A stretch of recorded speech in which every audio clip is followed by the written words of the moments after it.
আসসালামু আলাইকুম এভরিওয়ান, সবাই কেমন আছেন? আমি আলহামদুলিল্লাহ ভালো আছি। আজকে একটি নতুন রেসিপি নিয়ে এসেছি। আজকের রেসিপি আমি মুরগি রোস্ট করে দেখাবো। আমি একটি মুরগি এখানে কুটে ধুয়ে নুন আর হলুদ দিয়ে মাখিয়ে রেখেছি। এবার চুলাতে আমি একটি কড়াই বসিয়ে দিয়েছি, চুলাতে তেল দিয়ে দিয়েছি। তেলটা গরম হয়ে এসেছে। এখন আমি একে একে মুরগির পিসগুলো দিয়ে দেব।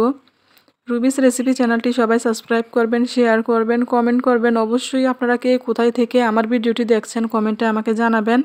এবং আমার যে দৈনন্দিন রান্নাগুলো আমি করি এগুলো দেখে আপনারা বাসায় অবশ্যই ট্রাই করবেন। আমি লাল লাল করে মাংসের পিসগুলো ভেজে নিয়েছি। এবার চুলাতে আমি একটি ডেকচি বসিয়ে দিয়ে দেব পরিমাণ অনুযায়ী তেল। তেলটা গরম হয়ে এসেছে, তাই আমি এখানে 2টা পেঁয়াজ কুচি দিয়ে দিয়েছি।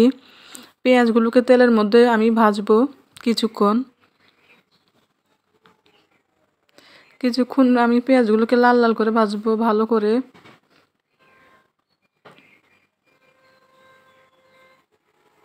এবার দিয়ে দিব পেঁয়াজ রসুন বাটা।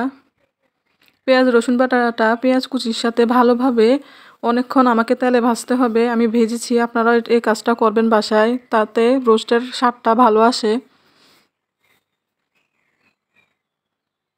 অনবরত আমাকে লাড়তে হচ্ছে, আমার যেহেতু লাড়কি চুলা লেগে যেতে পারে, সেই জন্য আমি এখানে গরম মশলা দিয়ে দিয়েছি। গরম মশলা বলতে এখানে দারুচিনি, এলাচ, জিরা বাটা এবং দিয়ে দিয়েছি 1 চামচ আদা বাটা।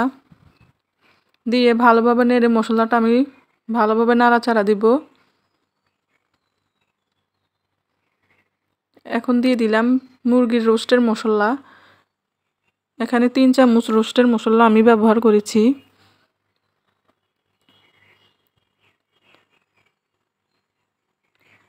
দিয়ে দিলাম স্বাদ মতো লবণ এবং দিয়ে দিব 2 চামচ হলুদ গুঁড়া এবং 2 চামচ মরিচের গুঁড়া। আপনারা যারা ঝাল বেশি খান, ঝাল পছন্দ করেন, তারা 2 চামচ মরিচ গুঁড়া না দিয়ে 3 চামচ মরিচ গুঁড়া বা তার চেয়েও বেশি দিতে পারেন।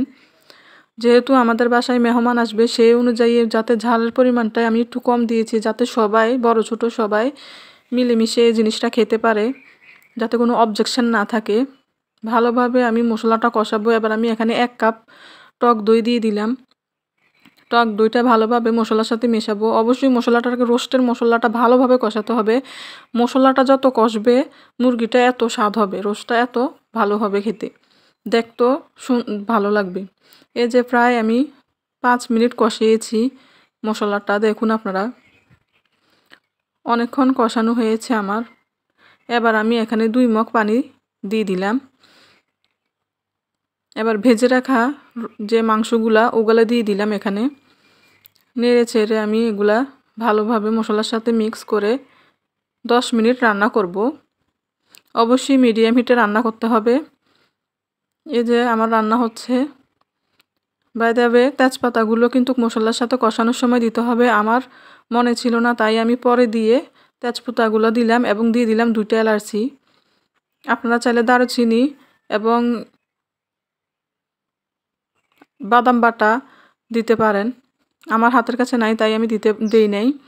এই যে রেডি হয়ে গেল মুরগির রোস্টটা। আপনারা অবশ্যই বাসায় ট্রাই করবেন, অবশ্যই ভালো হবে। এবং আমার রেসিপিগুলা আপনাদের যদি ভালো লেগে থাকে, রুবিস রেসিপি চ্যানেলটি সাবস্ক্রাইব করবেন, কমেন্ট করবেন, শেয়ার করবেন এবং কে কোথায় থেকে দেখছেন অবশ্যই কমেন্টে আমাকে জানাবেন। এতক্ষণ ভিডিওটি দেখার জন্য সবাইকে ধন্যবাদ। আল্লাহ হাফেজ।